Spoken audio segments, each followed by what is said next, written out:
You can style very differently. One chair. Yes. So this is a beautiful classic silhouette. Classic chair. This is a mid-century chair that we saw years ago in old publications, and we reproduced it. Everything is from Hudson's Bay. Yes, and it's Gluckstein Home. So even the art, which I would love to hear about, because a lot of folks need some help in terms of picking a piece. You can just buy the whole room. Yes. So when we every season when we do a room of the season, we create a painting for the room. So it makes it one complete room, and we're designing everything based on what I like to see, classic trends. So while they are trends, they're not trendy. Right. So this really represents your upholstery, whether it's your sofa or your chairs or things like that.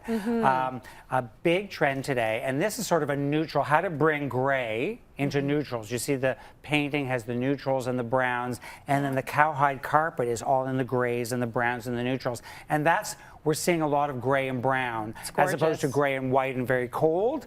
The gray and brown. So if you have like a brown leather sofa or brown furniture, bring in the gray. It freshens it, lightens it, and makes it more modern. Makes it very now. So a lot of people will think, oh, it's high, I don't know, high maintenance. But think about it. How many things can be thrown on this rug without anyone knowing? Exactly. And look at it's amazing. Cows are outside. I mean, they're outside all the time. They roam. What happens to them? They don't stain. They're fine. So it's perfect. And especially patterns like this, when it's in small pieces, is very forgiving because of all the patterns. And herringbone is a big trend. Also, when you're doing sort of this monochromatic scheme, it's all about pattern, not color. So we've got the black and white with the natural on the back. Oh, that's nice. And then we've got the herringbone here. Herringbone is one of our biggest trends right now, but again, it's very subtle.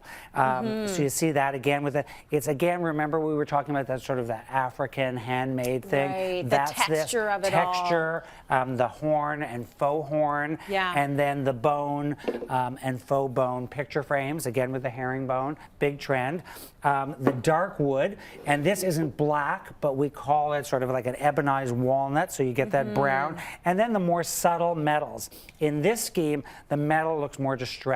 So it's this sort of aged, almost like a pewtery gold. It's really a great color, and it's very, very subtle. So this is sort of your toned down, earthier look. It is, even though you've brought a gorgeous little piece of jewelry. You always want a little sparkle in your life, everybody.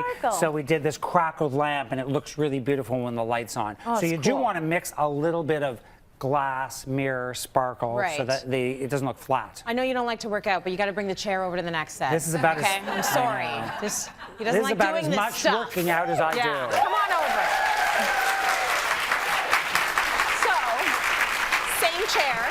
Completely different set. Like completely different set. The color palette is different. You've got this vibrant red on the wall. You've got these gorgeous patterns once again, but there's something very different about what's happening in this space. So it's a completely different look. So that's why I always say your upholstery should be neutral. Right. Don't do your upholstery like in crazy colors. It's much easier to change that paint. And these pillows, you're not going to get sick of this color upholstery over the next 10 years, but you might if the chair was that color. So I always say try to keep that to the neutral. Now what we did was we painted the wall red, so that's our accent, but I wouldn't want a red carpet. That would be a little too matchy. A bit much. Yeah, so we did this turquoisey carpet. This comes in like all different sizes and colors, but I love the turquoise. And then the pillow with, again, the pattern in the turquoise. Yeah. Also, the difference between that, the metals in here, we did the brass. Right, but not so that shiny, brassy, yellow brass. This is the brass I like. So if you're going to use dull, aged brass, again, this is going to have much more life. I'm seeing the trends of lots of brass, but it's this shiny brass. I really can't stand it. It's like too brassy. Yeah. This is going to age, and this mixes well. So if you had that with silvers and pewters, they're not fighting each other. It's so subtle. Yeah, you're still okay with it. And the thing is, that brassy brass that we enjoyed in the 80s, we had to get rid of all of it because it was too much. It's coming back, but don't buy it. And it's coming back. But if you stick with this kind, you're going to be okay for a while. Just think back about a few years ago when you said, oh my God, I got to throw out all those brass plumbing fixtures and things. You will be doing that again if you hop onto that. So stick to these palettes of brass, those metals, pewters and things like that. They never go to style. And then you can bring some of the red accents again from the wall onto the upholstery. So it's about a few colors as opposed to one bright color. Love, love, love also the architectural art. So we've made it really, really easy. Everything here is from Gluckstein Home at Hudson's Bay. If you want to make it easy, go to cityline.ca/shop and click on the links, and we're going to show you where you can get all of these amazing items. Like, I love the architectural art. I think that's awesome. So that goes me. on any wall. So me.